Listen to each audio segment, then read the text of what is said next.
সব সময় আল্লাহর কাছে এই দোয়াটা যেন আমরা করি, আল্লাহ কিয়ামতের দিন তুমি আমার হিসাব নিও না, আল্লাহ তুমি আমার বিচার বসিও না, আল্লাহ তুমি দয়া করে আমারে মাফ করে দিও।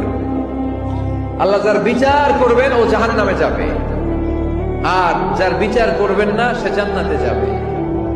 আল্লাহ যদি বিচার করে আর পাই টু পাই হিসাব নেয়, নামাজ পড়লি না কেন, রোজা রাখলি না কেন, মিথ্যা বললি কেন, খাদ্যে ভেজাল দিলি কেন, মাছে ফরমালিন দিলি কেন, যৌতুক খাইলি কেন, ঘুষ খাইলি কেন, উল্টাপাল্টা করলি কেন, জিনা করলি কেন, একটার পর একটা প্রশ্ন বানে যদি সেই ভয়ঙ্কর দিনে আল্লাহ আমাদেরকে জর্জরিত করে, আমাদের কোন উত্তর আছে?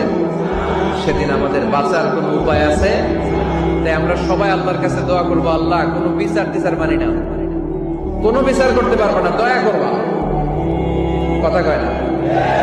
কি করবে? এবার আওয়াজ করে বলেন, বিচার চান না দয়া চান?